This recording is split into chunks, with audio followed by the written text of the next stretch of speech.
Hi everyone, and welcome to Paper Pumpkin Week here on Creative Chelsey. Today I am sharing with you my 5th alternative card idea made with the June 2026 Paper Pumpkin kit called Bikes and Blooms. This kit creates these beautiful summertime garden feeling cards, and you get enough supplies to make 9 cards, 3 in these 3 different designs. And what I like to do is take the contents from the kit and create my own alternative card ideas. Today I'm going to be sharing with you this fun bold card using some of the leftover pieces and the envelope pattern from the kit. It's really similar to our card number 4. Again, I love the stripe background and really wanted to play with that. We're doing a couple things that are a little different to the center, so let's go ahead and get started. So what you're going to want to do is take the yellow striped envelope and you're going to trim it down to 4 inches by 5¼ inches. Make sure to get that rectangle in the center. If by chance it's not perfectly in the center, that's okay, because we will be covering up the white rectangle with a piece of yellow cardstock. Then you're going to take a marker. I'm using the light Darling Duckling Stamp and Blend marker, and I'm filling in every other stripe, giving me this really bold design. When we come around the white rectangle, we don't need to be perfect because we are going to cover up the edge with some cardstock, so it can be kind of rough. Again, if you're moving your hand and it doesn't exactly become a straight line, don't worry about it. It's supposed to have kind of that hand-drawn look.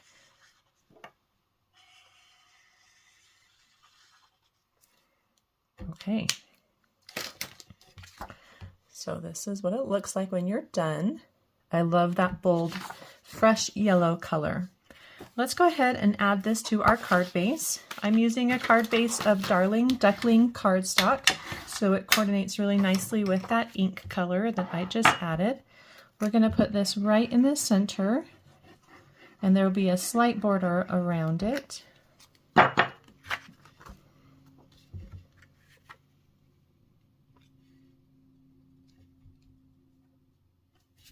If you use liquid glue, remember to smooth it out. Okay, so like that. We are going to cover it up with a piece of Darling Duckling cardstock, and if I remember right, it's 2 inches by 3¼ and I am going to stamp on this with some Darling Duckling ink. And that is not the right one. This is the 4-flower stamp. Okay, and you're just going to randomly stamp this flower or grouping a flower around the card or this cardstock piece. It doesn't need, they don't need to be close to each other. Just kind of think about where you might have some open space after adding some of the details. And I'm going to stamp something like this. We're going to pop that up with dimensionals in the center of our card.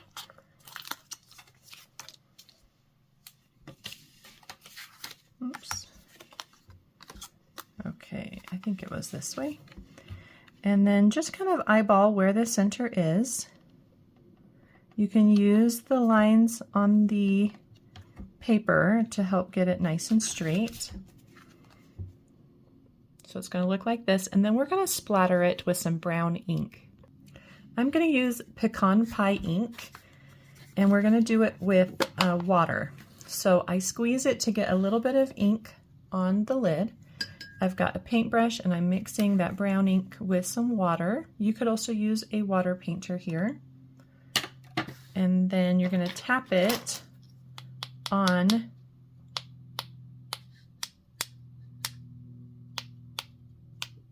your card. Now, I've learned that if you do different types of tapping, you get different sizes of ink splatter. These are really heavy ink splatters, probably because I had a lot of water on my brush. So if I wanted to try and make skinnier ones, smaller ones, I'm going to try to get some of that water out. There we go. And get some variety. Little tiny splatters. It's fun to get different sizes. All right, so I'm going to give that a minute to dry, and we're going to then come back and work on it. You do need to be careful when you're splattering. I just noticed that this card was near my splatter box, and now I have splatters on my greeting, which they were not there before. So just make sure, even if you're using a box to try and contain it, make sure you pick up around you. So while that's drying, let's go ahead and do some stamping, and we'll have to do some fussy cutting. I am going to stamp that same 4 flower image in Calypso Coral. I'm just going to clean it off. Because it's yellow, I'm not going to worry about actually cleaning it with my Simply Chamois. I'm just going to use some paper to remove the excess ink. So go ahead and stamp that on some scratch paper, and then we're going to go ahead and fussy cut that out in a minute. And then I'm also going to stamp my greeting, and I wanted to use that same ink color that I used for the splattering. My greeting is thank you. You could use black as well if you wanted to. I just wanted to pull in a little bit of that brown color. So this is Pecan Pie ink. All right. Let's start with the greeting. If you can trim it down a little closer to the greeting and then flag the end into a banner shape. And you're going to do that on both sides. Okay, so that is what the banner will look like. And then I'm going to go ahead and fussy cut this out, and we want to keep them all together. All right, so there's the flower all fussy cut out, and I did add a glue dot or two to the back, and I'm just going to place it on my planter. And I want it to be low enough that I can still see some of the greenery at the top. Okay, this and my greeting are both going to go on my card with dimensionals, so I can go ahead and add those while I wait for the rest of that to dry. These two pieces are going to go on with just regular adhesive, so I could use liquid glue, tear and tape, anything like that. Okay, I think this is fairly dry. There's a couple spots that are not, but we're going to go ahead and move on and just be careful. Starting with the pink stripe. These stripes do come from the kit,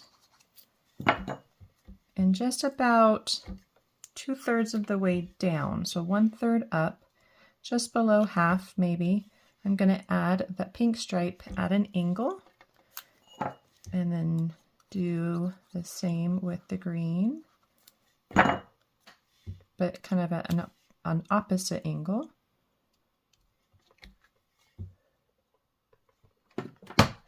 And then I'm going to add the greeting, and the greeting is going to go right between those two, straight. And I'm going to have it come off just slightly so that there's room here for my planter. But before I add my planter, I do want to add some linen thread. I'm going to use 8 inches of linen thread, and I'm going to add it to my card. So I know my planter is going to go about here. So I've added some adhesive right there. Take 8 inches of linen thread and smooth it out if you like to do that, and then cut it off. Place the center of your linen thread on the adhesive,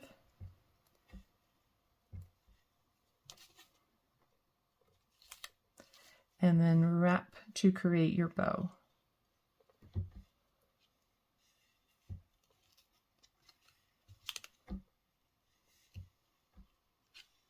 There's the one. There's 2. Okay. So there's my bow. It's a faux bow because it's not tied. It's just adhered with adhesive. And then you can add your planter right over that bow and tuck it behind the greeting if they overlap. So cute. If you want to add some of the butterflies from the kit, those silver embellishments, you can. Maybe a couple on the card would be really cute. Right there. Okay, and your card is all done. Well, I hope you enjoyed watching me create another fun version to this envelope card alternative from the Paper Pumpkin Kit in June 2026. If you're interested in getting your own Paper Pumpkin Kit, you can subscribe using the link in the description below.